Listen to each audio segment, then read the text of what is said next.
కూడబలుకొని ఉప ఎన్నికల్లో కూడా బీఆర్ఎస్ ను దెబ్బతీయాలని రెండు పార్టీలు ఒకటైనాయి. లోకమంతా తిట్టుకున్నట్టు కొట్టుకున్నట్టు ఉంటుంది. తెలంగాణకు వచ్చేసరికి బీఆర్ఎస్ ను చూస్తే ఇద్దరు ఒకటైతారు. ఇడ చీకటి ఒప్పందం ఉంటుంది మీ ఇద్దరి మధ్యలో. ఈ విషయాలను తెలంగాణ ప్రజలు బాగా అర్థం చేసుకోవాలని చెప్పి నేను కోరుతా ఉన్నా. ఎందుకంటే ఇలా 5 నెలల్లోనే రేవంత్ రెడ్డి గారి పాలన రివర్స్ గేర్లో నడుస్తుంది.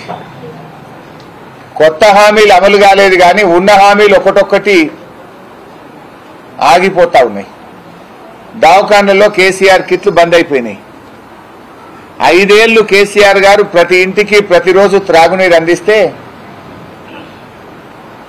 కాంగ్రెస్ ప్రభుత్వం వచ్చిన 5 నెలల్లోనే 2 రోజులకు ఒక్కసారి నల్లా, దినం తప్పించి దినం నల్లా ట్యాంకర్లు కొనుక్కునే పరిస్థితి కల్పించింది కాంగ్రెస్ పార్టీ. కేసీఆర్ గారు 5 ఏళ్లు కను రెప్పగొట్టకుండా సేపు కూడా కరెంటు పోకుండా ఇస్తే 5 నెలల్లోనే పట్టణాల్లో గ్రామాల్లో రైతులకు కరెంటు కోతలు మొదలైపోయినాయి. కళ్యాణ లక్ష్మి చెక్కులు తులం బంగారం దేవుడెరుగు గాని కేసీఆర్ ఉండగా టక్క టక్క ఆడవిల పెళ్లిల కళ్యాణ